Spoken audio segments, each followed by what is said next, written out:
மும்பை செம்பூரில் உள்ள ஸ்ரீ ஆதிசக்தி மாரியம்மன் கோயிலில் 35வது ஆண்டு வருஷாபிஷேகம் கோலாகலமாக நடந்தது. காலை கணபதி ஹோமம், துர்கா பூஜையுடன் விழா துவங்கியது. 500க்கும் அதிகமான தமிழ் பக்தர்கள் திரண்டு அம்மன் அருள் பெற்றனர். பிரசாதங்கள் வழங்கப்பட்டன. இன்றைய நன்னாளில் வருஷாபிஷேக பூஜை நடைபெற்றது. காலையில் கணபதி ஹோமம் ஆரம்பித்து துர்கா ஹோமம் முடித்து கலச பூஜை செய்து விமானம் அனைத்து விமானங்களுக்கும் அது சிறப்பு அபிஷேகம் பண்ணி இன்னைக்கு பூஜையெல்லாம் நடைபெற்றது.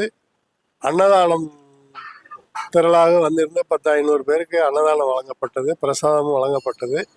இந்த கோவில் கிட்டத்தட்ட 1992வது வருஷம் மார்ச் 36ஆம் தேதியிலிருந்து இன்று 35வது வருஷம் நடைபெற்று சிறப்பாக நடைபெற்று கொண்டிருக்கிறது.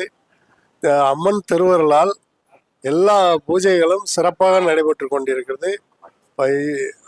ஸ்ரீ ஆதிசக்தி மாரியம்மன் அருளால் எல்லா பூஜைகளும் சிறப்பான செடாநகர் மும்பை எல்லா பூஜையும் சிறப்பாக நடைபெற்று கொண்டிருக்கிறது. சமீப காலமாக ஒரு 5 வருடமாக பௌர்ணமி அன்னதானமும் சிறப்பாக நடைபெற்று கொண்டிருக்கிறது. சித்திரை மாதம் பெரிய திருவிழாவில் கிட்டத்தட்ட 5000 பேர் கூடும் அளவுக்கு நல்லபடியாக நடைபெற்று கொண்டிருக்கிறது. சினிமா பிரபலங்கள் அனைவரும் வந்து போகின்றனர். சென்னையிலிருந்து யோகி பாபு அவர்கள் வந்தால் இங்கு வராமல் செல்ல மாட்டார்கள். மற்றும் அம்மு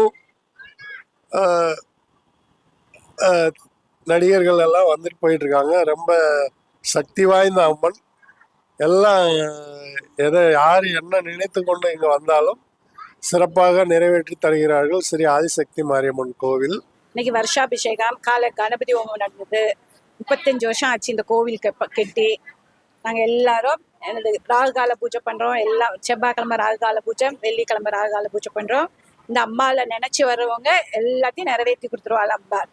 என்னென்ன நினைக்கிறவங்களோ எல்லாத்தையும் கண்டிப்பாக நிறைவேற்றி கொடுக்குறா. அதனால நிறைய கூட்டம் வருது. நல்லபடியாக பூஜையெல்லாம் நடந்துட்டுருக்கு. அப்புறம் பௌர்ணமி பூஜை பண்ணுறோம், அன்னதானம் கொடுக்குறாங்க. எல்லாம் நல்லபடியாக பண்ணிட்டு இருக்கோம். அப்புறம் வேற காலையில் கணபதி ஹோமம், அப்புறம் துர்கா ஹோமம், கலச பூஜை, சாயங்காலம் விளக்கு பூஜை, அது அபிஷேகம். சாயங்காலம் விளக்கு பூஜை பண்றோம். எல்லா வருஷமும் நாங்க பண்ணுவோம் விளக்கு பூஜை.